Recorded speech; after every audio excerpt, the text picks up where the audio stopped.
decía Roberto, expresar un poquito el nombre del movimiento estudiantil. Parece que es una fecha para celebrar la inauguración de este comedor, la apertura del comedor en su forma autogestionada, sobre todo por la lucha que tiene atrás. Y me parece importante remarcarlo. O sea, nosotros lo agradecemos siempre, lo hablamos, lo hacemos público, no tenemos problema.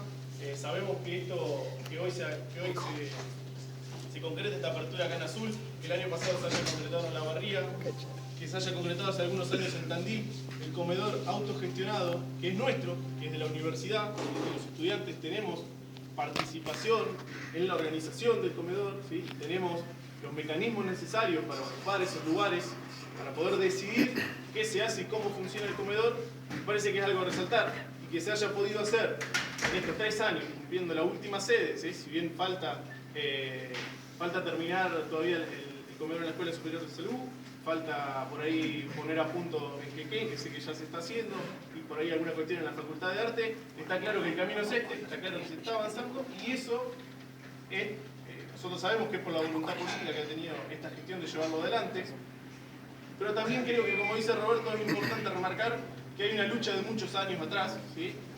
Yo recuerdo en este momento, desde el año 2005, que se viene con un reclamo activo todos los años de varias agrupaciones, de varias facultades distintas, que venimos trabajando en conjunto para llevar esto adelante. Y es más, yo recuerdo la primera anécdota que tengo es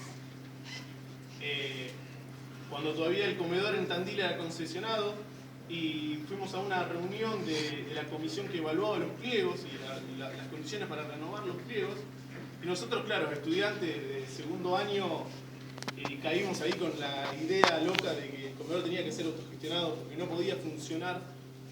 Por supuesto había un privado en el medio, y el privado era lógico que quisiera tener su ganancia, quisiera lucrar, pero a nosotros nos parecía que tenía que ser un derecho estudiantil el comedor, y por lo tanto esa ganancia iba en detrimento de la calidad de los alimentos y por supuesto del bolsillo de los estudiantes. Planteamos que la universidad se tenía que hacer cargo de eso.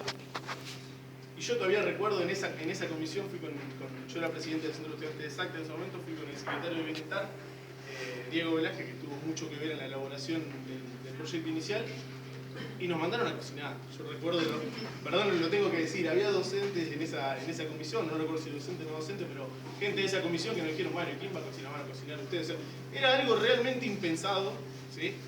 Y algo que parecía que no se quería discutir. Entonces yo quiero remarcar esto, porque si uno de esa reunión se hubiese ido a la casa, ¿no?, con la idea de que esto no se podía hacer, de que efectivamente si uno no se ponía a cocinar, este comedor no hubiese salido nunca, bueno, efectivamente creo que no hubiese salido nunca, ¿sí?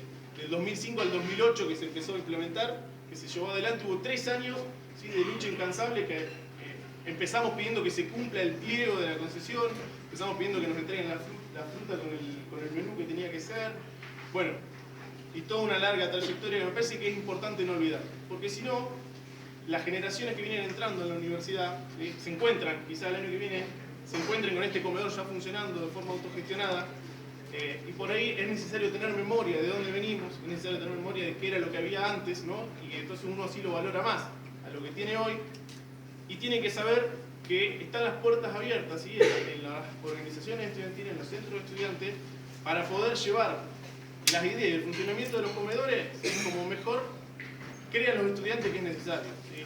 Hoy a los comedores, ¿sí?, se los organiza, se los conduce desde una comisión, ¿sí?, donde los estudiantes tienen participación, donde los docentes tienen participación, donde los trabajadores del comedor, los no docentes tienen participación, y esos espacios hay que ocuparlos, porque si no ocupamos esos espacios, se hace muy difícil, ¿sí?, se hace muy difícil que se vea representado ahí lo que los estudiantes necesitan para sus comedores.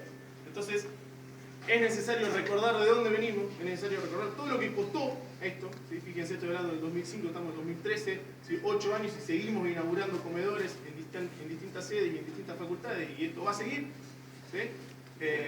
Pero es necesario recordar todo lo que nos llevó a llegar hasta este momento, para valorarlo, para defenderlo, sobre todo, ¿sí?, para defenderlo, y para que funcione mejor. Nosotros sabemos que hay un montón de cuestiones para mejorar, y está en nosotros, ¿sí?, ponernos a trabajar en conjunto con Lisandro, que es secretario de Bienestar hoy, digamos, pero con las autoridades en general, pero sobre todo con la organización de los centros de estudiantes, digamos. Sin la organización de los centros de estudiantes, esto puede que no avance, digamos. con los centros de estudiantes organizados y trabajando para los comedores, esto va a funcionar, sí o sí, ya está, lo que hemos conseguido me parece que es un piso que hay que defender y de eso tenemos que ser conscientes. Por eso es tan importante que hoy, en el año 2013, estemos teniendo la apertura en forma autogestionada de este comedor, cuando también hay que admitirlo, cuando nosotros empezamos a soñar un comedor autogestionado, jamás se nos ocurrió salir del campus de Tandil. Esa es una realidad. Y eso también, ese nivel de organización se ha materializado en el movimiento estudiantil de la UNICEN, ¿sí? Por ejemplo, en la consagración de una federación donde las 3 sedes están representadas y la subsede. Y ni siquiera era una cuestión de Tandil. Estoy hablando de que cuando pensamos el primer comedor, lo pensamos para el campus y quedaba una facultad completa, que era la Facultad de Arte, afuera. Y no habíamos pensado dónde los compañeros estudiantes de la Facultad de Arte iban a comer. ¿Sí? Bueno, son grados de madurez, grados de avance, pero únicamente se van logrando en la organización, ¿sí? Y en el compromiso. En el compromiso diario que tenemos que tener, nosotros como privilegiados estudiantes universitarios, que pudimos llegar, esto que decía Roberto es muy importante, que pudimos llegar a la universidad, tenemos que saber que es toda la sociedad la que paga todos nuestros estudios, ¿sí? Y que tenemos que tener una visión un poco menos individualista de lo que suele tener, ¿sí? La historia de los profesionales que han egresado de las universidades nacionales. Tenemos que tener una visión un poco menos individualista porque no llegamos acá solos. Nosotros estamos acostumbrados a creer de que todo lo que nosotros logramos lo logramos por méritos propios, ¿sí? Y no es cierto, hay méritos propios, pero también hay méritos de toda una sociedad que banca nuestros estudios, hay méritos de docentes, hay méritos de autoridades, hay méritos, ¿sí? de las diferentes organizaciones, de las diferentes escalas del Estado, para que nosotros estemos acá y podamos ser profesionales que el país necesita, ¿sí? Entonces, para eso no hay otra que el compromiso, dejar un poquito el individualismo de lado, ¿sí? Pensar en el otro. Y bueno, creo que la verdad que no mucho más, es una fecha para celebrar, para recordar. Me parece que tenemos que recordarla. De hecho, se está pensando en una actividad para la fecha del aniversario de la inauguración del comedor, del primer comedor que fue en Tandil, para recordar esto, ¿sí? Y para que lo defendamos entre todos. Era eso. ¡Buen provecho!